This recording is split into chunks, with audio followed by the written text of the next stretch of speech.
Cette vidéo concerne la pandémie de la COVID-19 et la situation des vaccins au Québec et au Canada.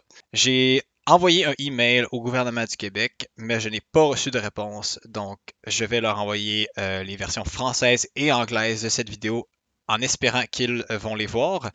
Même chose pour le gouvernement du Canada. J'ai aussi fait une pétition sur change.org que je vais leur envoyer, donc s'il vous plaît, allez signer la pétition.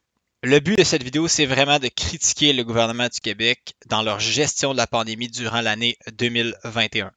Donc, la vidéo est également adressée au gouvernement du Canada. Ça inclut également le premier ministre du Canada, Justin Trudeau, qui a viré fou en voulant rendre les vaccins obligatoires. Donc, si vous voulez mon avis, il y a beaucoup de politiciens et de partis politiques qui ont perdu la boule à travers le monde et j'ai eu des doutes par rapport à leur jugement pas mal toute l'année. Et encore plus, surtout en fait dans les dernières semaines. En gros, je m'attends plus à ce qu'ils prennent les bonnes décisions.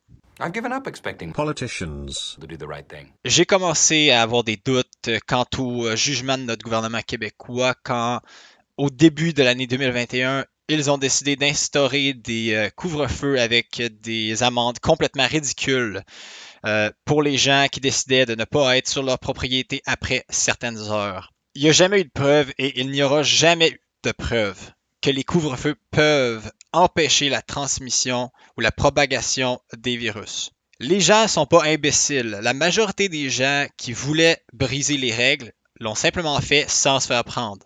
Donc, ce que vous faites, c'est simplement punir les gens qui respectent les règles encore plus et vous faites tuer les gens encore plus en prenant un des petits morceaux de liberté qui leur reste pour aucune raison. Bon, en mettant de côté les couvre-feux non justifiés, il y a différents sujets que je vais couvrir dans cette vidéo. Donc, c'est les suivants. Tout d'abord, la vaccination obligatoire en général et spécifiquement pour les travailleurs de la santé au Québec, les voyageurs et les travailleurs du fédéral. Ensuite, c'est l'obligation du port du masque en général et spécifiquement pour les étudiants au Québec. Et aussi les passeports vaccinaux au Québec. On va commencer par jeter un coup d'œil à ces articles-là. Donc, le gouvernement du Québec a récemment rendu la vaccination obligatoire pour les travailleurs de la santé. Donc, ce qu'on dit dans cet article-là, c'est la chose suivante. Lorsque le premier ministre s'est fait demander quelles seraient les conséquences potentielles aux travailleurs qui refusent de se faire vacciner, ce qu'il a dit, c'est qu'il proposait qu'il y ait de la suspension sans paye. Donc, il ne faut pas oublier que dans les dernières années, surtout depuis le début de la pandémie, on manque vraiment de travailleurs de la santé. Donc, ça n'a pas de sens du tout de suspendre les travailleurs de la santé. Pour ce qui est du gouvernement du Canada, le gouvernement du Canada a l'intention de rendre les vaccins obligatoires pour les travailleurs du fédéral dans les prochaines semaines. Donc, j'imagine que c'est après les élections fédérales, parce que c'est ce qu'ils disent dans l'article, que c'est pour la fin de septembre. Et voici un autre article par rapport à ce sujet-là.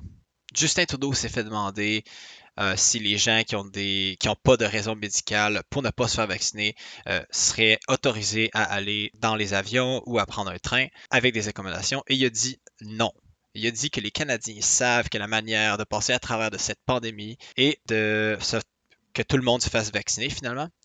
Et que, à moins que les gens aient une exception médicale, ils n'auront pas le droit d'aller prendre l'avion ou prendre le train.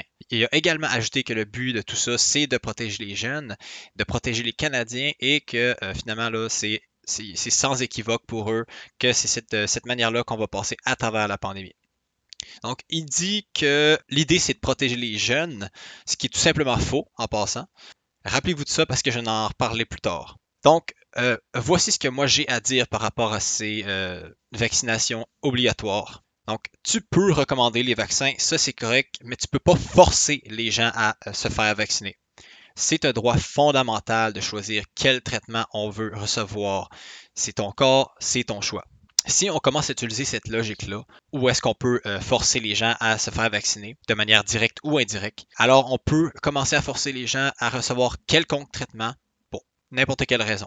Donc, si on utilise la même logique encore une fois, pourquoi est-ce qu'on ne rend pas ça obligatoire pour les gens qui sont en surpoids de perdre du poids? On sait que c'est une des raisons principales pour lesquelles les gens ont des problèmes systémiques de toutes sortes, incluant le diabète par exemple. Et dans ce cas-ci, les gens aussi ont beaucoup plus de problèmes avec la COVID-19 lorsqu'elles sont en surpoids. Donc, c'est pour ça justement que cette logique-là, ça n'a aucun sens. Tu peux simplement pas forcer les gens à se faire vacciner. C'est inacceptable. Tu peux pas faire ça. Le deuxième truc par rapport à ça, euh, il semblerait que l'immunité naturelle est meilleure et dure plus longtemps que de recevoir un vaccin. Donc, on a toujours su que l'immunité naturelle, c'est assez fiable. Donc, c'est assez logique dans ce cas-ci de ne pas vouloir se faire vacciner ou de ne pas avoir besoin de se faire vacciner. Par exemple, même en mai 2021, il y avait un article sur Nature qui disait qu'on allait avoir des anticorps très longtemps. Les autres disaient pour toute la vie, mais bon, dans le titre. Donc, c'est pas surprenant du tout. Là. On a toujours su que l'immunité naturelle, ça fonctionne bien pour toutes sortes de virus en général. En passant, il y a un professeur aux États-Unis qui a gagné en cours de manière à ce qu'il n'ait pas à se faire vacciner. Donc, ce qu'il a fait, c'est qu'il a prouvé avec un test qu'il y avait de l'immunité naturelle et qu'un vaccin était donc non nécessaire pour lui et que c'était injuste de le forcer à en avoir un. Il y a aussi d'autres poursuites de ce genre-là présentement aux États-Unis pour ceux que ça intéresse. Également, il y a une étude qui est sortie récemment qui supporte l'idée justement là, qui dit que l'immunité naturelle, c'est meilleur que les vaccins et que ça dure plus longtemps également lorsqu'on parle de la COVID-19. Donc, si vous voulez aller la lire, libre à vous. Donc, moi, personnellement, je vais simplement regarder certaines parties spécifiques de cette étude-là. Donc, si on garde ça très simple, ce qu'ils disent essentiellement dans cette étude-là, c'est que l'immunité naturelle semble être meilleure dans toutes les façons possibles et dans tous les cas que de recevoir 2 doses des vaccins pour la COVID-19. Ils disent également que ceux qui ont déjà l'immunité naturelle pourraient voir un bénéfice à se faire vacciner en plus. Donc, si on va en détail spécifiquement dans une des parties de l'étude, ce que vous allez voir, c'est qu'ils ont utilisé différents modèles.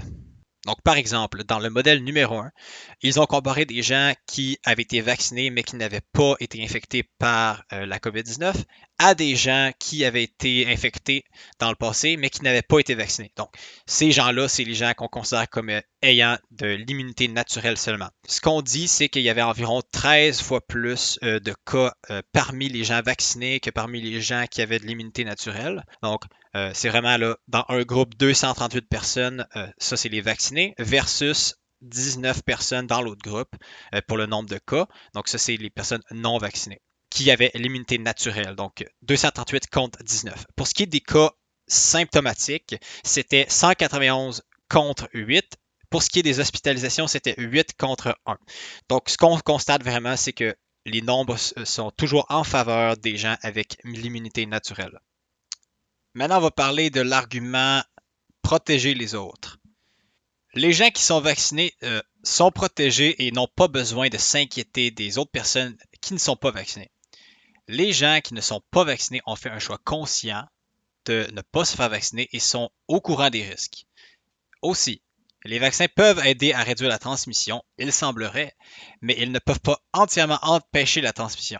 Donc, on peut attraper le virus de n'importe qui. Ça peut être quelqu'un de vacciné, ça peut être quelqu'un qui n'est pas vacciné. Un bon exemple de ça, c'est le coach des Canadiens de Montréal, Dominique Ducharme, durant les séries de 2021. Si vous ne saviez pas, c'est le seul dans l'équipe, incluant les autres coachs, qui a attrapé la COVID. Et on ne comprend pas exactement comment il a attrapé la COVID. Peut-être que c'était un faux positif.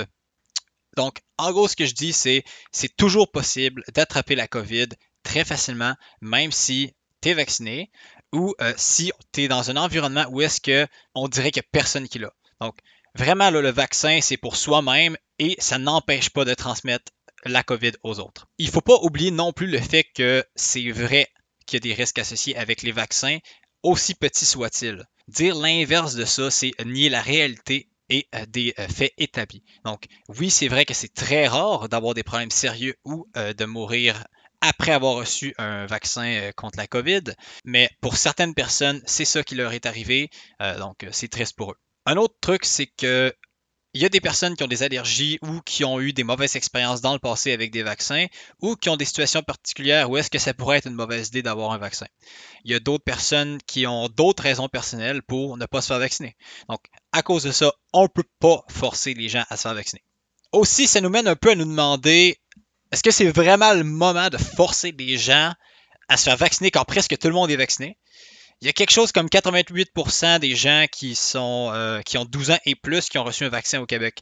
Donc, les gens là sont déjà en accord avec l'idée de se faire vacciner en général et pour une raison quelconque qui m'échappe, les gouvernements sont insatisfaits et on dirait vraiment qu'ils cherchent à tout contrôler. Ils cherchent à contrôler tout le monde, on dirait. Donc, c'est définitivement troublant. Maintenant, on va parler des passeports vaccinaux. Donc, pour moi, c'est très simple. Les passeports vaccinaux, ça ne devrait pas exister. Si on est pour avoir des passeports vaccinaux, tu dois aussi offrir l'option d'avoir une preuve d'immunité naturelle avec un test ou une preuve qui indique que tu n'as pas la COVID avec un test encore. Donc, c'est quoi exactement le but des passeports vaccinaux?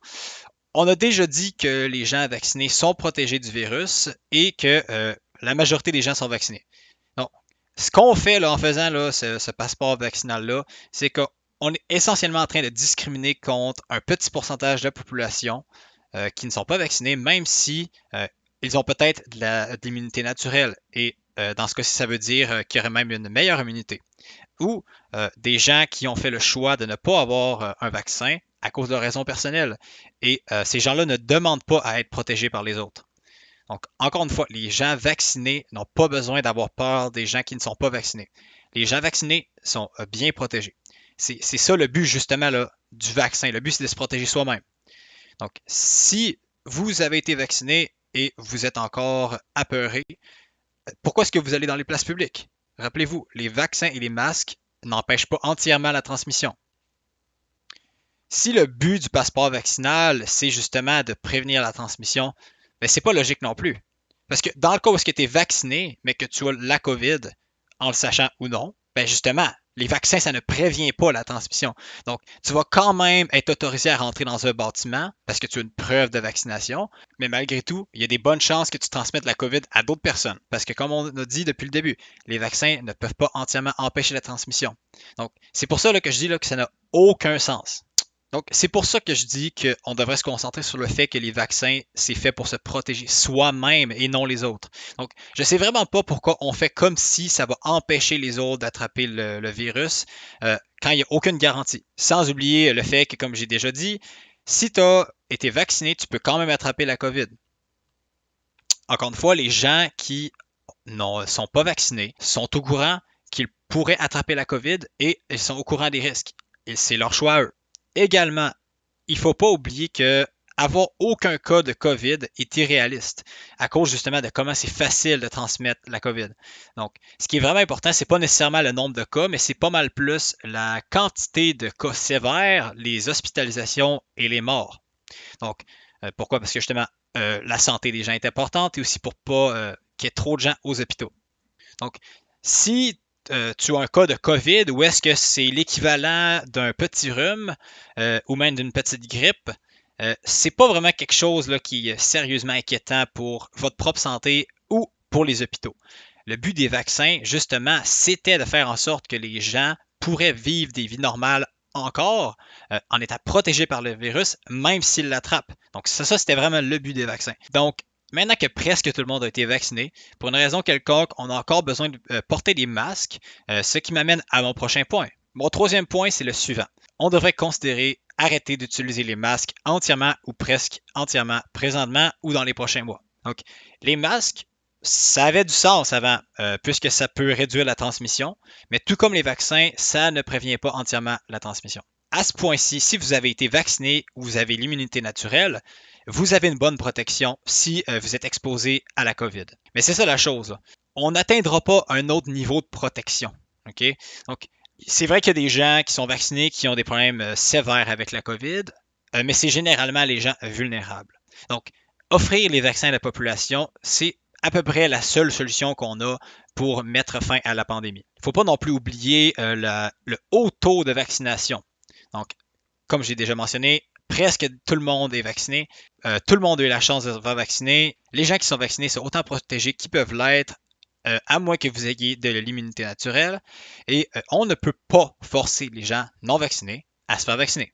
C'est inacceptable. Sinon, malgré le fait que le gouvernement du Québec a promis aux étudiants des universités que les masques ne seraient pas obligatoires cette année, si on atteignait les cibles de vaccination, le gouvernement a décidé de briser leurs promesses et de rendre les masques obligatoires malgré le fait que les taux de vaccination étaient plus que satisfaisants et malgré le fait aussi que les jeunes sont généralement très bons pour combattre le virus. Donc moi, personnellement, si j'étais encore à l'université, je serais en maudit. Bon, malgré tout, les taux de vaccination, ça continue d'augmenter, donc ça c'est une bonne chose, mais on n'atteindra jamais 100%. Donc il faut accepter ça et commencer à vivre une vie normale sans les masques bientôt. Sinon, je me demande vraiment, où est la ligne? Quand est-ce qu'on va être capable de vivre normalement sans que les médias continuent de répandre la peur tout le temps? Qu'est-ce que ça va prendre? Est-ce que ça va prendre que les enfants soient vaccinés? Parce que pour une raison quelconque, les gouvernements semblent très inquiets par rapport aux enfants parce que les vaccins n'ont pas été autorisés pour les jeunes en bas de 12 ans. Donc, ils leur font porter des masques dans différentes situations. Est-ce que vous vous rappelez de tantôt quand j'ai dit, souvenez-vous, Trudeau a dit, l'idée c'est de protéger les jeunes. Donc ça c'est étrange parce que les jeunes et les jeunes adultes sont beaucoup plus résilients contre la COVID que les adultes plus vieux. Même que les enfants semblent être meilleurs pour combattre la COVID que les adultes vaccinés. Donc, on va regarder les chiffres de l'Ontario. Ce document a été rendu disponible par Santé publique Ontario. Ça concerne les infections de la COVID chez les enfants de janvier 2020 à fin juin 2021. Donc, ça revient environ là, à 1 an et demi de données.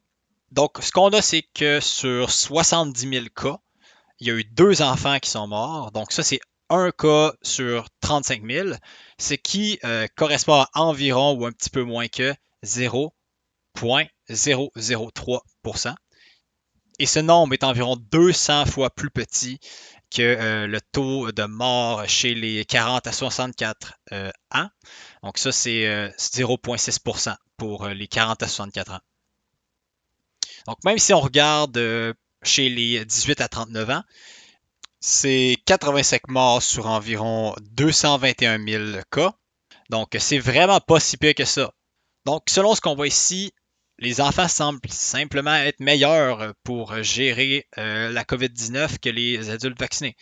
Et les jeunes adultes sont également très bons contre la COVID-19. T'inquiète, on va aller comparer ces statistiques-là à d'autres statistiques pour le fun. Donc, par exemple, aux États-Unis, c'est environ un enfant sur 285 qui va recevoir un diagnostic du cancer avant l'âge de 20.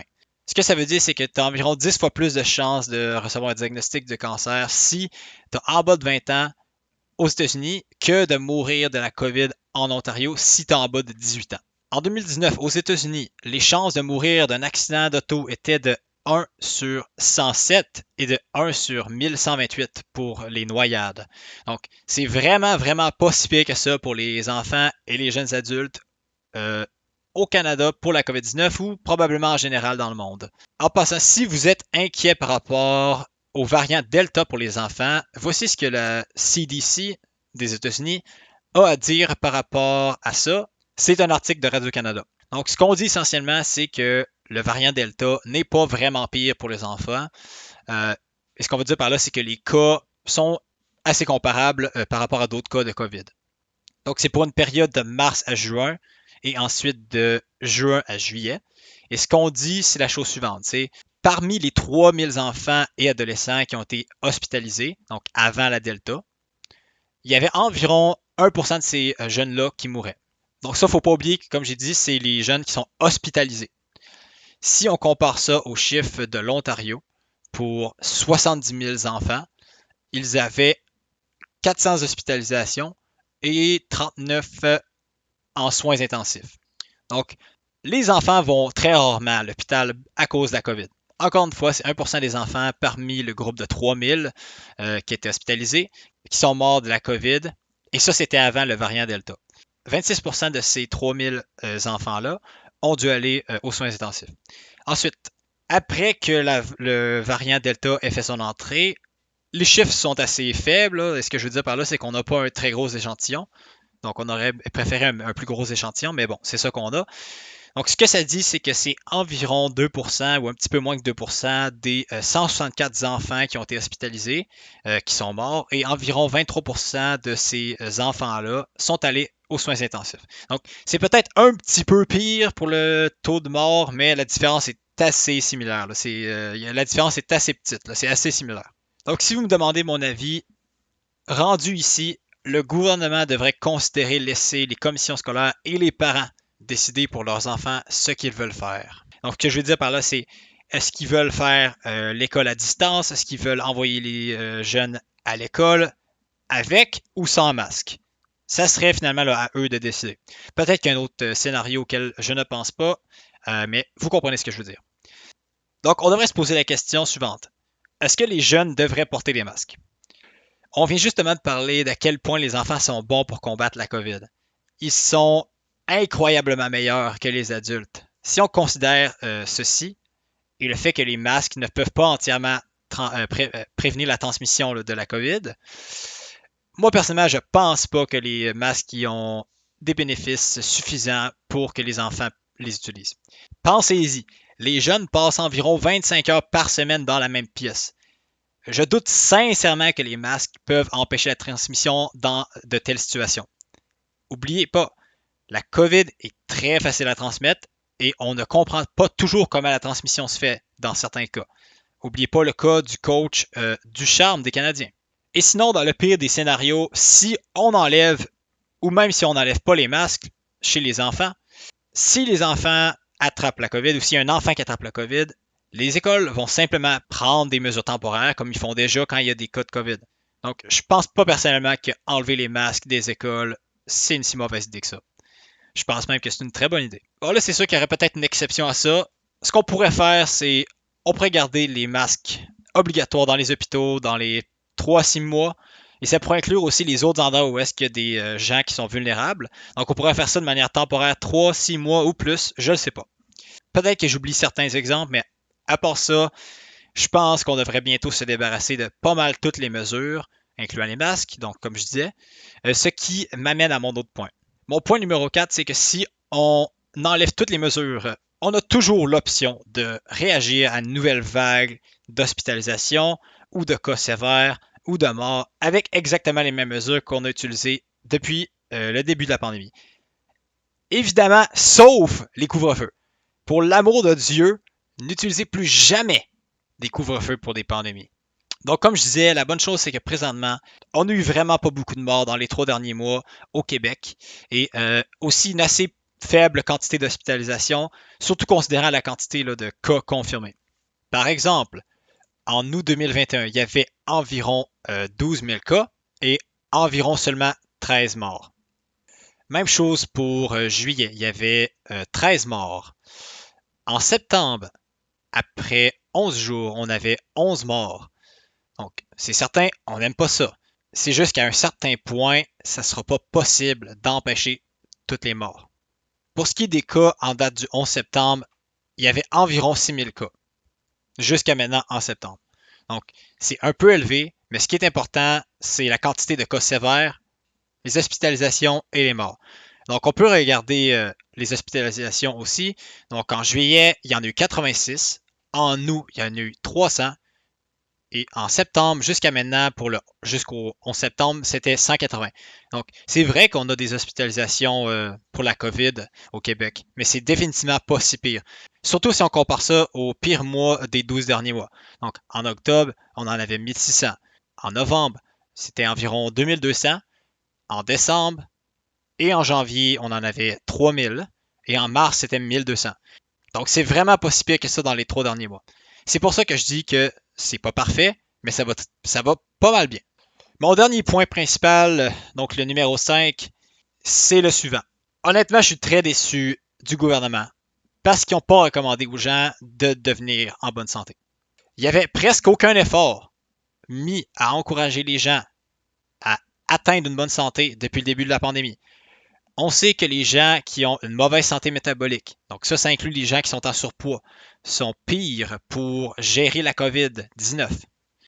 On a su ça depuis pas mal le début de la pandémie. Et c'est pas surprenant vraiment là, parce que les gens qui sont en surpoids ou les gens obèses, ils ont presque toujours des pires résultats avec presque toutes les maladies. Donc, on sait également que c'est environ 60% des gens qui sont en surpoids au Canada et aux États-Unis. Et dans une étude qui a été publiée en 2019 dans le journal Metabolic Syndrome and Related Disorders, donc en français, syndrome métabolique et autres maladies du genre, ça est estimé que c'était seulement environ 12% des Américains qui étaient en bonne santé métabolique. Donc, pour moi, c'est pas surprenant, mais quand on y pense, c'est complètement fou le fait qu'on soit en si mauvaise santé en Amérique du Nord. Ça n'a pas de bon sens. Donc, si on considère ces faits-là, je suis très déçu du gouvernement pour ne pas avoir recommandé aux gens de perdre du poids. C'était une très bonne opportunité qui a été manquée. Donc, ce qu'on aurait pu faire, c'est faire venir des experts pour expliquer des processus comme le cycle de Randall ou comment l'insuline fonctionne pour faire la promotion du gain de poids, de manière à ce que les gens puissent comprendre comment perdre du poids et obtenir une bonne santé métabolique. En gros, ce que je dis, c'est qu'on aurait pu engager des nutritionnistes et des physiologistes pour recommander différentes habitudes alimentaires qui aident à perdre du poids ou à maintenir un poids santé. Donc, je me concentre là-dessus beaucoup à cause justement de comment la mauvaise santé des gens d'Amérique du Nord a affecté la pandémie. J'ai personnellement passé beaucoup de temps dans les 3 dernières années à apprendre sur la nutrition et le meilleur exemple que je pourrais donner et celui que je recommande finalement, ça serait une alimentation faible en glucides et plus élevée en lipides. Donc en gros, l'idée là, c'est vraiment de réduire la quantité des glucides le plus qu'on peut. Mais ça, c'est un sujet pour une autre vidéo. Ok, donc pendant que j'étais en train de terminer la préparation de cette vidéo, je suis tombé sur cet article. Donc on va en parler et prenez ça comme un bonus. Apparemment, ils vont également utiliser le passeport vaccinal pour les visites à l'hôpital. Donc si tu vas aller voir quelqu'un à l'hôpital par exemple. C'est un exemple parfait du gouvernement du Québec qui ne prend pas des décisions rationnelles. Ils disent que si vous n'êtes pas vacciné, vous mettez les autres patients et les gens qui travaillent à l'hôpital à risque. Encore une fois, c'est faux qu'être vacciné empêche d'attraper ou de transmettre la COVID aux autres. Les compagnies qui font les vaccins disent ça eux-mêmes. Le gouvernement vous informe simplement de manière inadéquate par rapport à ce que les vaccins font. Également, comme on a déjà dit, si vous êtes vacciné ou que vous avez de l'immunité naturelle, vous n'avez pas besoin d'avoir peur des gens qui ne sont pas vaccinés. C'est pour ça que je dis qu'ils ont perdu la boule. Évidemment, si un de vos proches est vulnérable, peu importe si vous êtes vacciné ou non, vous devriez obtenir un test pour la COVID avant de visiter ces gens-là qui sont vulnérables. Ou sinon, vous devriez considérer ne pas les visiter du tout jusqu'à ce qu'ils reprennent du poids de la bête pour être certain que vous n'allez pas leur donner la COVID pendant qu'ils sont malades. Je vais le dire encore, il n'y a aucune garantie que vous ne donnerez pas la COVID à vos proches vulnérables, même si vous avez été vacciné. Il n'y a aucune garantie. Bon, donc ça a été mes critiques par rapport à nos gouvernements ici au Canada et au Québec. N'oubliez pas de signer la pétition et de la partager également, s'il vous plaît, si vous vivez au Québec ou au Canada. Et je vous remercie d'avoir regardé la vidéo, c'est très apprécié.